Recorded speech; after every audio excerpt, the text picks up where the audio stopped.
اپنا نہیں کہا، میں اور میرا رسول دونوں تمہارے خلاف اعلان جنگ کریں کہ سود لوگوں کے چولہے بجھا دیتا ہے اور سود حرص و ہوس پیدا کرتا ہے، انسانوں کو درندہ بنا دیتا ہے اور معاشرہ تباہ و برباد ہو جاتا ہے اور پیسہ چند ہاتھوں میں سمٹ کے رہ جاتا ہے۔ تو دو گناہ ایسے ہیں جن پر اللہ نے فَجَزَاؤُهُ جَهَنَّمُ خَالِدًا فِيهَا، حالانکہ ایمان والے کے لیے ہمیشہ کی جہنم نہیں ہے، نکل آئے گا کسی نہ کسی دن، لیکن قتل اور سود پر اللہ نے کہا جزاؤه جہنم خالدًا فِيهَا، کہ جو سود نہیں چھوڑ جو قتل کر رہا ہے اس کی جزا جہنم ہے اور یہ ہمیشہ جلے گا، اور سود کھانے والے کے لیے فرمایا کہ یہ جہنم میں ہمیشہ جلے گا۔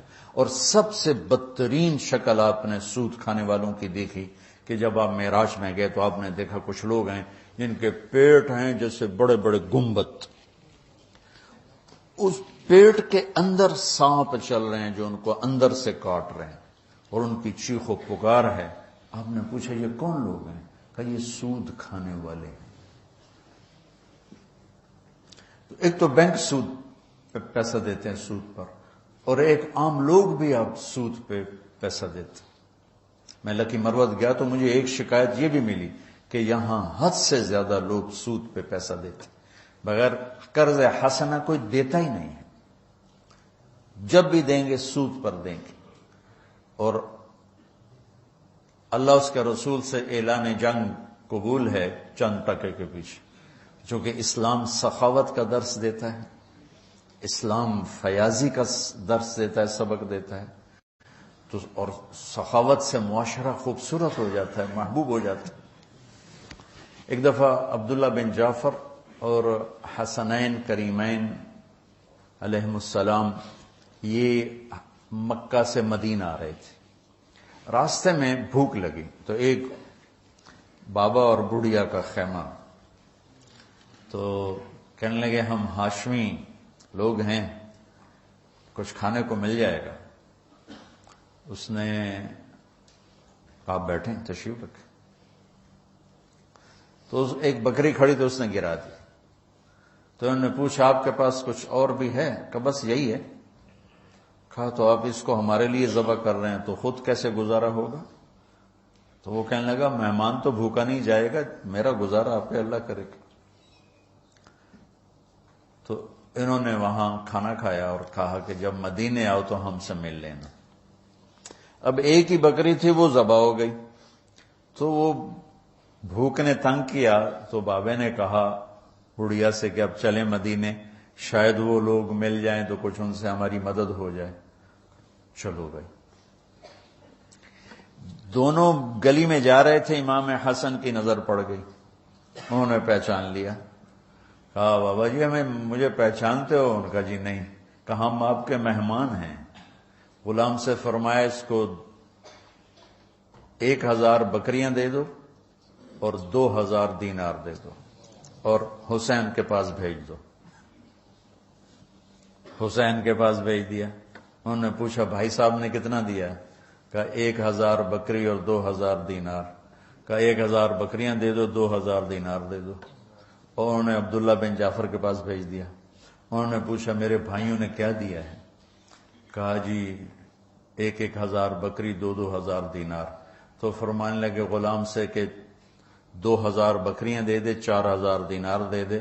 پھر کہنے لگا بابا اگر تو پہلے آتا نا میرے پاس تو اس سے بھی زیادہ دیتا، اب میرے بڑے بھائیوں نے جتنا دیا ہے اس سے زیادہ دیتے ہوئے مجھے شرم آتی ہے، اگر تو پہلے آتا میں تمہیں اس سے زیادہ دیتا۔ کیا سخاوت!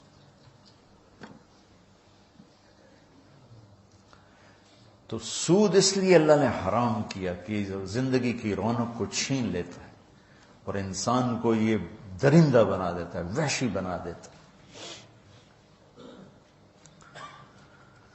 شکر ہے، مطلب اب ایک سود پہ لینا، پیسہ لینا، اس سے کاروبار کرنا، تو اگر کاروبار صحیح ہے تو سود دینے کا گناہ موجود ہے۔ بہرحال یہ مفتی صحیح بتائیں گے، میں مسئلہ تو نہیں بتاتا۔ اگر میں کپڑا کے کاروبار کر رہا ہوں یہ کاروبار کی میری کمائی حلال ہوگی، سود دینا میرا حرام ہوگا۔ لیکن جو سود لے رہا ہے اس کا تو سارے کا سارا غلاظت اور گندگی ہے، تو نجاست ہے۔ اور جو اعلان جنگ ہے وہ بھی سود لینے والے کے خلاف اعلان جنگ ہے۔ تیار ہو جاتے لوگوں کے مجبوریوں سے فائدہ اٹھاتے ہو، ہمارا تمہارے خلاف اعلان جنگ ہے۔ اور اللہ تعالیٰ کو سخی پسند ہے، سخاوت پسند۔ تین آدمی اکٹھے ہوئے، چلو یار امتحان لیں، عبداللہ بن جعفر کا، عروبۃ الاوسی کا اور قیس بن سعد کا۔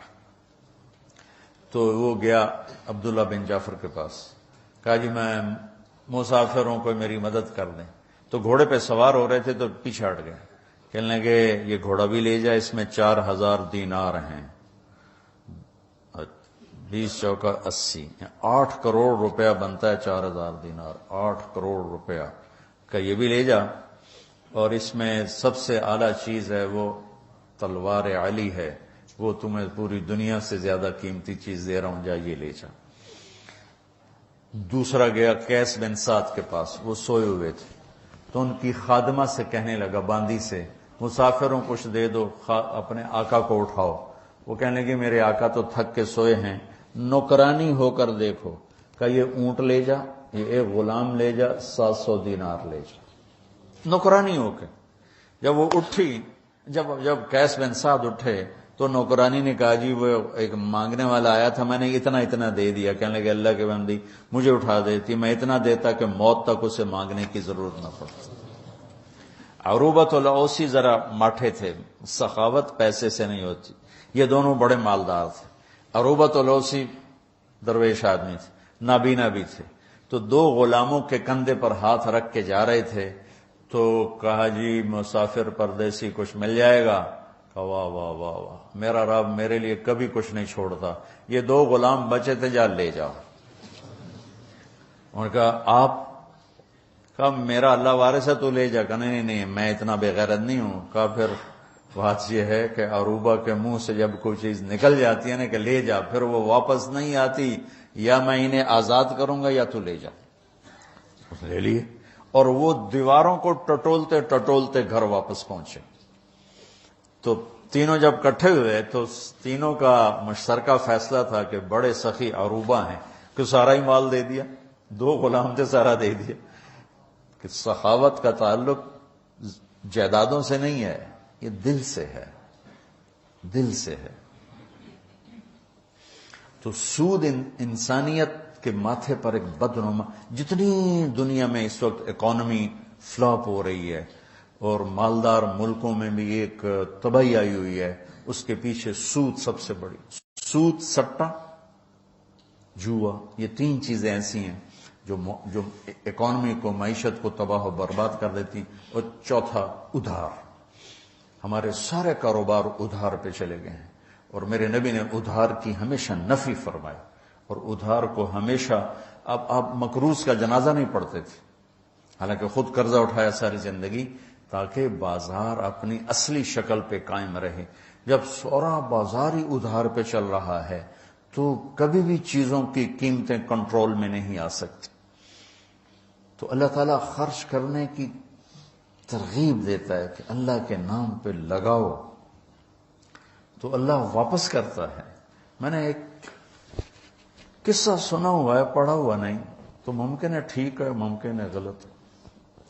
تو ایک آدمی اللہ تعالیٰ موسیٰ علیہ السلام سے ملا کہ مجھے اللہ نے بہت دے دیا ہے، اسے کہو اتنا زیادہ نہ دے مجھے۔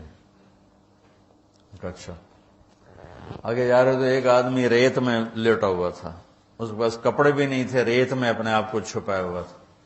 کہ اللہ تعالیٰ سے کہو میرا یہ حال ہے کہ ریت میں چھپا پڑا ہوں، کپڑے بھی کوئی نہیں، مجھے کچھ دے۔ اچھا، جب وہ طور پر پہنچے تو عرض کی تو اللہ تعالیٰ نے کہا وہ مالدار سے کہو میری ناشکری کرے گھٹ جائے گا، اور فقیر سے کہو میرا شکر ادا کرے بڑھ جائے گا۔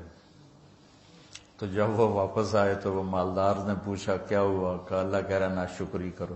کہا میں اپنے مولا کی ناشکری کروں؟ جس نے مجھے اتنا کچھ دیا میں اس کی ناشکری کروں؟ تو ساتھ ہی اس کے اوپر سونے کے سکے گرنے لگے. پھر پہنچے وہ فقیر کے پاس. کیا ہوا؟ کہ اللہ کہتا ہے میرا شکر ادا کر. کہتا کیڑی گل دا شکر ادا کر؟ مینوں کی دیتا؟ ہوا آئی ریت اٹھا کے لے گئی, وہ ننگا ہو گیا بالکل. تو جس کو اللہ نے رزق دیا ہے, سخاوت اس رزق کا شکر ہے. سخاوت اس رزق کا شکر ہے. اللہ تعالیٰ کی بارگاہ میں یعنی اللہ نے جنت الفردوس کو اپنے ہاتھوں سے بنایا. جنت الفردوس کو اپنے ہاتھوں سے بنایا. اس کا حسن کائنات باقی ساری جنت اس کے سامنے ماند ہے. اور جنت الفردوس والوں کو دن میں صبح و شام اللہ کا دیدار ہوگا. باقی جنتیوں کو جمعے جمعے, اور جنت الفردوس والوں کو صبح بھی شام. جب اللہ نے جنت الفردوس کو مکمل کیا تو کہا انتقی بول. انہوں نے کہا قد افلح المؤمنون, ایمان والے کامیاب. اللہ نے کہا وعزتی وجلالی لا یجاورنی فیک بخیل. مجھے میری عزت اور جلال کی قسم بخیل آدمی تیرے اندر نہیں آ سکتا, نہ مرد نہ عورت.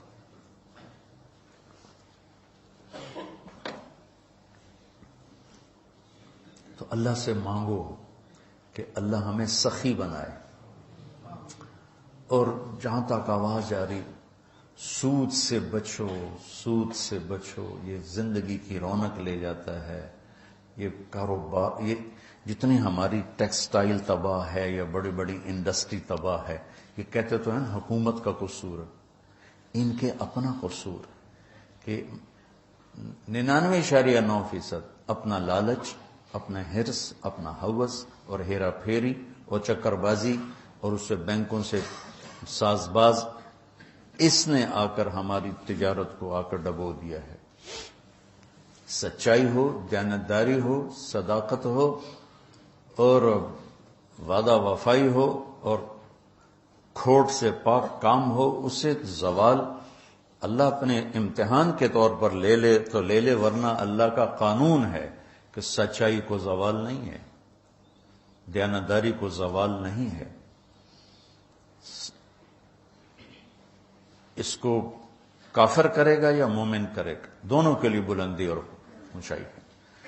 تو آج 2-3 چیزیں ہو گئیں, باقی انشاءاللہ. اللہم لک الحمد کما انت اہلہ فصل علی محمد کما انت اہلہ وفعل بنا ما انت اہلہ انک اہل التقوی و اہل المغفرہ. ربنا هب لنا من ازواجنا وذرياتنا قرة اعین واجعلنا للمتقین اماما. ربنا لا تزغ قلوبنا بعد إذ هديتنا وهب لنا من لدنك رحمة إنك أنت الوهاب. اللهم اشفنا من كل داء وعافنا من كل بلاء وجنبنا من سيء الأسقام وارزقنا بغیر حساب من حيث لا نحتسب. یا اللہ تیری رحمت کی راتیں ہیں, عرش تیرا پہلے آسمان پر ہے. جتنے لوگوں نے ہاتھ اٹھائے ہیں اس وقت یا اللہ, جو کیمرے کے ذریعے سے یا جو ہمارے سامنے بیٹھے ہیں, یا اللہ ہمارے اٹھے ہوئے ہاتھ اپنی رحمت سے بھر دے. یا اللہ ہماری جھولیوں کو بھر دے. یا اللہ ہم تیری دنیا کے بھی فقیر ہیں, تیری آخرت کے بھی فقیر ہیں. میرے مولانا ہم سے دنیا کی تنگی برداشت ہوتی ہے, نہ آخرت کی تنگی برداشت ہوتی. میرے مولانا ہم دنیا کی ذلت کو سہ سکتے ہیں, نہ آخرت کی ذلت کو سہ سکتے ہیں. نہ یہاں کے دکھوں کی برداشت ہے, نہ وہاں کے دکھوں کی برداشت ہے. اور میرے مولا ہم تیرے سامنے شرمندہ ہیں کہ تو نے بہت دیا اور ہم نے ناشکری کی. تو نے پردہ پوشی کی, ہم نے دلیری کی. یا اللہ اپنے محبوب کے آنسوؤں کے صدقے ہم پر اور پوری امت پر رحم فرما. اور جتنے لوگوں کے اٹھے ہاتھ ہیں اور جتنی ان کے سینے میں تڑپتی ہوئی فریادیں ہیں, وہ ان سب کے حق میں قبول فرما. میرے دیس کی حفاظت فرما, اس کو اندرونی بیرونی دشمنوں سے بچا. یا اللہ کوئی کلمہ خیر زبان سے نکلوا جس سے تیرے بندوں کو فائدہ ہو, کلمہ شر زبان سے نکلنے سے محفوظ فرما. یا اللہ ایسی بات کرنے کی توفیق دے جس سے امت کے دل جڑیں, ایسی بات سے بچا جس سے امت کے دل پھٹیں اور ٹوٹیں. یا اللہ پوری امت کو امت بنے کی شان نصیب فرما. یا اللہ جتنے لوگ روزے رکھ رہے ہیں قبول فرما، جو ابھی تک نہیں رکھ رہے سستی کی وجہ سے ان کی ہمت جوان فرما. اور یا اللہ جو تیرے گھر پہنچے ہوئے، تیرے حبیب کے گھر پہنچے ہوئے، ان کی حاضریوں قبول فرما. اور یا اللہ جو تیرے نام پہ کھانے کھلا رہے ہیں، سحریاں کروا رہے ہیں، افطاریاں کروا رہے ہیں، ان کی یہ ساری خدمت قبول فرما. اور یا اللہ ان سارے بچوں کو آنے والے وقت کا بڑا عالم بنا، ہادی بنا، مہدی بنا، ہادی بنا، مہدی بنا، ہادی بنا، مہدی بنا.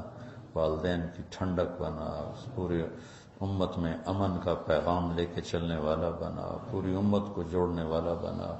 اور جتنے بھی یا اللہ ہمارے ساتھ سے جڑے ہوئے ہیں، ساری شاخوں کے بچے، اساتذہ، ان کے گھر والے، ان کے یا اللہ ان اداروں کے ملازم، یا اللہ سب کی دنیا اور آخرت کی خیر فرما اور ہر شر سے بچا. وصلی اللہ تعالی نبی